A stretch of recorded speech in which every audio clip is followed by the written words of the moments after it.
Piece TV Bangla, মানবতা সমাধান।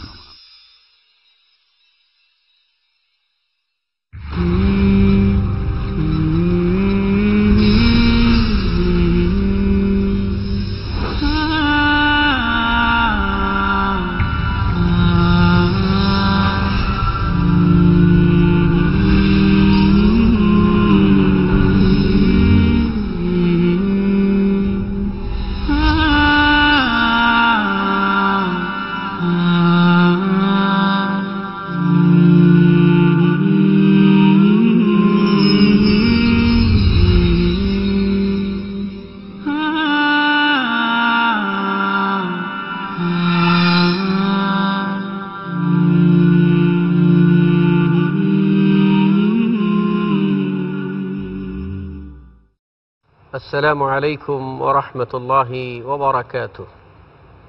الحمد لله رب العالمين، والصلاة والسلام على أشرف الأنبياء والمرسلين نبينا محمد وعلى آله وأصحابه أجمعين ومن تبعهم بإحسان إلى يوم الدين. أما بعد, piece TV বাংলার দূরের ও কাছের সম্মানিত সুধী দর্শকবৃন্দ, সকলকে এই অনুষ্ঠানে স্বাগত জানাচ্ছি। আজও আপনাদের সামনে এসেছি একটি গুরুত্বপূর্ণ বিষয় নিয়ে আলোচনা করার জন্য, আর তা হলো বেপরদার পরিণাম। যদিও তো প্রসঙ্গত বিগত পর্বগুলিতে কিছু কিছু এসেছে, কিন্তু আমরা এগুলিকে আরও পূর্ণাঙ্গ আকারে পেশ করতে চাই, যাতে এ ব্যাপারে কোনো প্রকার সংশয় ও সন্দেহের অবকাশ না থাকে। সেই লক্ষ্যে আমাদের স্টুডিওতে আজকেও যথারীতি আমন্ত্রিত হয়েছেন যে সমস্ত অতিথিবৃন্দ। চলুন আমরা তাদের সাথে পরিচিত হয়ে নেই। আমার ডান দিকে উপবিষ্ট আছেন বিশিষ্ট শিক্ষাবিদ, আলেমে দ্বীন, জনাব ডক্টর আব্দুল্লাহ জাহাঙ্গীর। আসসালামু আলাইকুম ওয়া রাহমাতুল্লাহি ওয়া বারাকাতুহু। আর আমার সর্ববামে রয়েছেন বিশিষ্ট আলেমে দ্বীন শেখ মুজাফফর বিন মুহসিন। আসসালামু আলাইকুম ওয়া রাহমাতুল্লাহি ওয়া বারাকাতুহু। আর আমার বামে রয়েছেন তরুণ আলেমে দ্বীন শেখ আহমদুল্লাহ। আসসালামু আলাইকুম ওয়া রাহমাতুল্লাহি ওয়া বারাকাতুহু। শুধু যথারীতি আমি হারুন হোসেন আপনাদের সাথে রয়েছি সঞ্চালনে। চলুন আমরা বিষয়টি উপভোগ করতে চেষ্টা করি। আমরা আলোচনা করেছি পর্দার বিভিন্ন দিক নিয়ে, এবং পর্দাকে সুরক্ষার জন্য প্রাসঙ্গিক আরও জরুরি জ্ঞাতব্য বিষয় নিয়ে আমরা একাধিক পর্বে আলোচনা করেছি। আশা করি সেগুলি আমাদের জন্য ইলমি খোরাককে পরিণত হবে। এবারে আমরা আলোচনা করব বেপর্দা, এর যে ভয়াবহ পরিণতি, এটাকে আমরা সংক্ষিপ্ত আকারে আপনাদের সামনে তুলে ধরতে চাই। প্রথমে আমরা শরঈ দৃষ্টিভঙ্গিটা নিয়ে আসতে চাই যে বেপর্দায় যারা চলেন তারা শরীয়তের কি কি লঙ্ঘন করেন। যেমন উদাহরণস্বরূপ বলতে পারি যারা আল্লাহর হুকুমকে লঙ্ঘন করছেন। এই প্রসঙ্গে আমরা জনাব ডক্টর আব্দুল্লাহ জাহাঙ্গীরকে আলোকপাত করার জন্য অনুরোধ করব। আলহামদুলিল্লাহ ওয়াসসালাতু ওয়াসসালামু আলা রাসূলিল্লাহ ওয়া আলা আলিহি ওয়া আসহাবিহি আজমাইন, আম্মা বাদ। ধন্যবাদ আপনাকে। বিষয় হলো যে আমরা যখন কোরআন কারীম থেকে শুরু করব, রাসূলুল্লাহ সাল্লাল্লাহু আলাইহি ওয়াসাল্লাম হাদিস থেকে শুরু করব, সবচেয়ে বেশি খোরাক পাবো। কোরআন কারীমে পর্দার বিধান নাজিল হওয়ার প্রেক্ষাপটের একটা বিষয় সূরা আহজাবে আল্লাহ তাআলা বলেছেন পর্দা পালন না করলে কি হয়, আর পর্দা কেন আল্লাহ দিলেন, এটা সর্বজনীন মানবীয় বিধান। এখানে দেখতে পাচ্ছি আল্লাহ তাআলা প্রথমে বলছেন ওয়াল্লাযীনা ইউযুনাল মুমিনিনা ওয়াল মুমিনাতি বিগাইরি মাকতাসাবু, যারা মুমিন মুমিনাকে তাদের কর্মের বাইরে অযাচিত বা অকারণে কষ্ট দেয়, ফাকাদ ইহতামাল বুহতান ওয়া ইসমান মুবিনা, তারা মহা পাপে লিপ্ত। এটার প্রেক্ষাপটটা কি? আমরা জানি যে মুসলমানদের প্রথম পর্দা ছিল না, বেপর্দা সাধারণভাবে মুখ খুলে মাথা খুলে মেয়েরা চলতেন। বর্তমানে যে ইফটিজিং বলি বা হ্যারাসমেন্ট আমরা বলি, এই বিষয়টা অন্যভাবে ছিল। তখন মেয়েদের দেখে মেয়েদের নাক মেয়েদের চুল নিয়ে কবিতা বানিয়ে লোকের ভিতরে প্রচার করে, এখন যেমন নানা খারাপ ছবি ইন্টারনেটে দেওয়া হয়, ওই ধরনের এক ধরনের অকারণ অপবাদ দেওয়া, জুলুম করা, মেয়েদেরকে সামাজিকভাবে ক্ষতিগ্রস্ত করার প্রবণতা ছিল। এবং এক শ্রেণীর মুনাফিক, যেটা আল্লাহ পরের আয়াতে বলেছেন লা ইল্লাম ইয়ানতাহিল মুনাফিকুনা ওয়াল্লাযীনা ফি কুলুবিহিম মারাদুন ওয়াল মুরজিফুনা বিল মাদিনা, যাদের অন্তরে ব্যাধি রয়েছে, মুনাফিক এবং অসৎ মানুষগুলো যে এই ধরনের অপপ্রচার বা টিজিং বা হ্যারাসমেন্ট থেকে বিরত না হয়, তাহলে আমি আপনাকে এমন নির্দেশ দেব যে তাদেরকে বিতাড়িত করতে বলবো। এই প্রেক্ষাপট থেকে বাঁচার জন্যই আল্লাহ নির্দেশ দিলেন কি, ইয়া আইয়ুহান নাবিয়্যু কুল লিআজওয়াজিকা ওয়া বানাতিকা ওয়া নিসাইল মুমিনিন ইউদনিনা আলাইহিন্না মিন জালাবিবিহিন্না যালিকা আদনা আন ইউরাফনা ফালা ইউযাইনা। এই যে তাদেরকে কষ্ট দেওয়া হচ্ছিল হ্যারাসমেন্টের মাধ্যমে, সামাজিকভাবে বিভিন্ন রকমের খারাপ পরিবেশের ভিতরে ফেলে দিয়ে, এই কষ্ট থেকে বাঁচতে এবং তাদেরকে ভালো মেয়ে হিসেবে, ইয়ারকি মারার মেয়ে নয়, এই হিসেবে পরিচিত পাওয়ার জন্য আল্লাহ বললেন আপনি আপনার স্ত্রী, কন্যাগণ এবং মুমিন সকল নারীকে, এটা শুধু নবী পত্নী নবী মেয়েদের জন্য না, সকল মুমিন নারীদেরকে নির্দেশ দেন তারা যেন তাদের বহির্বাস জিলবাবটাকে মাথার উপরে টেনে আবরিত করে নেয়, পুরো দেহটা আবৃত করে নেয়। এতে দুটো জিনিস হবে, তাদেরকে চেনা যাবে। মানে সৎ, সম্ভ্রান্ত, তারা শুধু মেয়ে নয়, তারা লেডি, তারা সম্ভ্রান্ত ভদ্র মহিলা।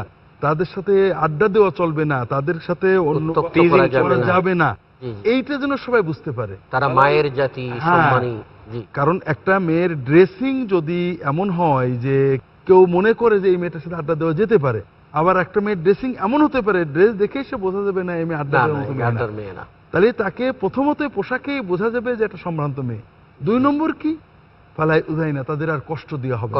তাহলে বেপরদার একেবারে কোরআন নির্দেশিত অমোঘ পরিণতি হলো যে কষ্ট পেতে হবে। এই এটা তো কষ্ট শেখ, এটা তো বুঝলাম যে কষ্ট পাবে এবং সে উত্তপ্ত হবে, তার উপরে এসিড নিক্ষেপ করা হবে, তাকে ভোগের সামগ্রী হিসেবে ব্যবহার করা হবে, তাকে যাতনা করা হবে।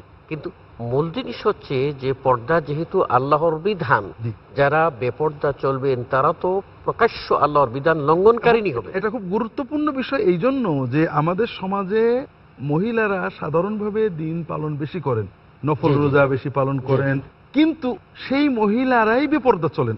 যে আমরা ধর্মীয় দৃষ্টিকোণ থেকে দেখি যে আমরা কত বড় অন্যায় করছি। 1 নম্বর হলো এটা একটা মহাপাপ যেটা আল্লাহ ফরজ করেছেন, ফরজ লঙ্ঘন করছি। 2 নম্বর এটা মহা অভিশাপ।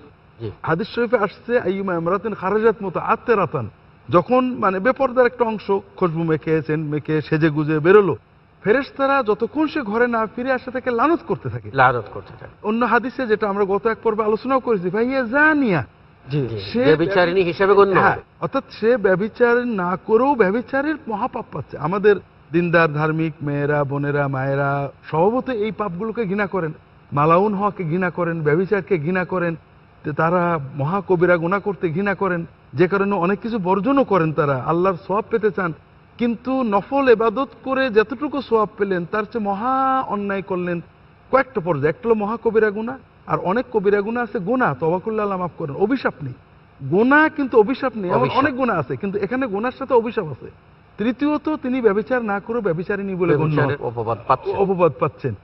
আর এর পরের যেগুলো হাদিসে এসে গেছে, শেখ মুজাফফর কয়েকটা হাদিস উল্লেখ করেছেন, আমাদের মনে আছে যে লা ইয়াদখুলুনাল জান্নাতা ওয়া লা ইয়াজিদুনা রিহাহা, যারা বেপরদা চলেন, বিশেষ করে সেজে গুজে হেলে দুলে চলেন বা এমন পোশাক পরেন যাতে পোশাক পরার পরেও তার মানে সতর যেটা আবৃত করা দরকার সেটা অনাবৃত থাকে, তারা একটা হলো জান্নাতে যাবেন না এবং জান্নাতের ধারে কাছেও যাবেন না, এবং সিনফান মিন উম্মতি মিন আহলিন নার, কোন যারা জাহান্নামী হবেন। একটা আয়াত এখানে যোগ করা যায় যে বিধান সম্পর্কে আল্লাহ রাব্বুল আলামিন বলেছেন, ওমা কানা লিমুমিনিন ওয়ালা মুমিনাতিন ইযা কাদাল্লাহু ওয়া রাসূলুহু আমরা আন ইয়াকুনা লাহুমুল খিয়ারাতু মিন আমরিহিম।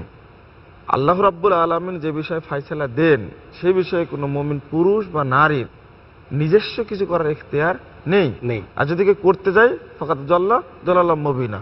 তাহলে আমরা যেটা বুঝতে পারলাম শেখের আলোচনা থেকেও যে এক তো কবিরা গুনাহ হচ্ছে, এটা তো অনেক দলিল হয়ে গেছে। এর ভিতরে একটা দলিল এটাও যেটা মুসনাদ আহমদের ভিতরে আসছে যে উমাইমা বিনত রাকিক রাদিয়াল্লাহু তাআলা আনহাকে রাসূল আকরাম সাল্লাল্লাহু আলাইহি ওয়াসাল্লাম বায়াতুল ইসলাম বা ইসলামের মুসলিম হিসাবে শপথ গ্রহণের সময় বড় বড় কবিরা গুনাহ যে তালিকা করছেন তার ভিতরে 5 নম্বর এটাকে ফেলেছেন।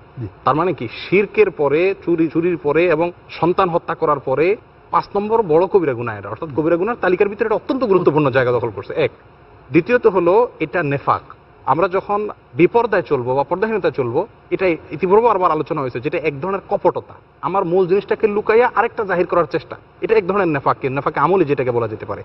আর মুসলিমের ওই হাদিসের আলোকে 2128 নম্বর হাদিসের আলোকে যে জান্নাতের গ্রাণ পাওয়া যেটা এইমাত্র আলোচনা হলো, ওটা আমরা বলতে পারি এটা জাহান্নামীদের নিদর্শন বা জাহান্নামীদের একটি বৈশিষ্ট্য। ধন্যবাদ জনাব শেখ আহমদুল্লাহকে। যেটা বলতেছিলাম যে শেখ মুজাফফর, আপনার কাছে যেটা যাব সেটা হলো যে এই যে আমরা কোরআন ও সহিহ হাদিসের নির্দেশকে অবজ্ঞা করে পর্দার এই গুরুত্বপূর্ণ বিষয়টার প্রতি কর্ণপাত করছি না, এর যে পরিণতি, মানে কোরআন সুন্নাহ লঙ্ঘনের পরিণতি, এটা তো পর্দা না মানার কারণে পর্দার সংশ্লিষ্ট যে ক্ষতিগুলি সেগুলি তো আমরা জানলাম, যে তাদের কি কি ক্ষতি হবে সেগুলি জানলাম, কিন্তু কোরআন সুন্নাহ লঙ্ঘনের দায়ে সাধারণভাবে যে ক্ষতিগুলি বসছে তারা কি সেই ক্ষতি থেকে মুক্ত হতে পারছেন?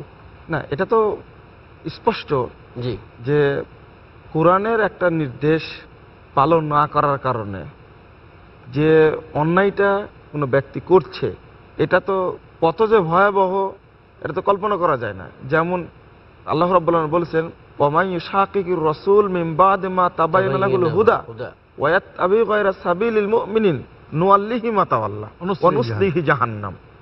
এটা আল্লাহর পক্ষ থেকে প্রদত্ত একটা বিধান, পর্দা, এটা মানতে হবে। যদি এই বিধান লঙ্ঘন করে কেউ যদি ইচ্ছায় চলতে যায়, নুওয়াল্লিহি মা তাওয়াল্লা, আল্লাহ বলছেন ও যেদিকে ফিরে যেতে চায় আমি তাকে ফিরে যাওয়ার সুযোগ দিব, তারপরে কি করবো, ওয়া নুসলিহি জাহান্নাম, অতঃপর আমি তাকে সজোর জাহান্নামে নিক্ষেপ করবো, ওয়া সাআত মাসীরা, তাদের এই ফিরে যাওয়াটা কতই না নিকৃষ্ট। এখানে ওয়াত্তাবি গায়রা সাবিলিল মুমিনিন সব উদাহরণ আছে, তবে একটা উদাহরণ খুব গুরুত্বপূর্ণ, যে সাহাবা কেরামের মধ্যে অর্থাৎ সেই যুগের মহিলাদের মধ্যে পর্দা আদতটা কেমন ছিল। মা আয়েশা রাদিয়াল্লাহু আনহা বলছেন, যখন রাসূল সাল্লাল্লাহু আলাইহি ওয়াসাল্লামকে আমার স্বামীকে দাফন করা হলো, এরপর আমার আব্বাকে দাফন করা হলো, আমি এমনি যেতাম কবরে পাড়ে, কিন্তু যখন দাফন করা হলো উমর রাদিয়াল্লাহু আনহুকে, তখন আমি কবরে পাড়ে যেতাম মাথায় কাপড় দিয়ে।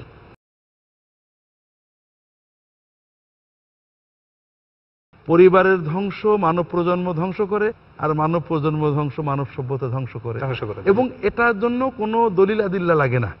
আমরা যখন পর্দাহীন সমাজগুলোতে তাকাবো এটা স্পষ্টই দেখতে পাবো। তবে এখানে একটা খুব ভয়ঙ্কর বিষয় হলো, পাশ্চাত্য দেশগুলোতে পর্দাহীনতা গ্র্যাজুয়ালি এসেছে, তাদের ভিতরে শালীনতা ছিল। আমরা যখন ওয়েস্টার্ন গল্পগুলো বলি, তারা অশ্লীলতা থেকে মুক্ত থাকতেন, অবৈধ সম্পর্ক থেকে মুক্ত থাকতেন, কিন্তু পর্দা ফেলে দেওয়ার পরে এগুলো রাখতে পারেননি। আমাদের সমাজে অনেকেই মনে করেন আমরা পর্দা মানবো না, কিন্তু অশ্লীলতাকে ঘৃণা করেন, অশালীন কাজকে ঘৃণা করেন, নামাজ পড়তে চান, তারা মনে করেন পর্দা না মানলেও কোনো অসুবিধা নেই, এগুলো ঠিকই থাকবে। কিন্তু আসলে এটা এমন জিনিস যে পর্দা মানবো না, পর্দা পালন করব না, পবিত্র থাকবো, এই মাঝখানে এটার কোনো সুযোগ নেই। এটা পাশ্চাত্য বিশ্বে গ্র্যাজুয়ালি এসেছে, আমাদের সমাজে মিডিয়া বা আকাশ সংস্কৃতির মাধ্যমে খুব দ্রুত আসছে।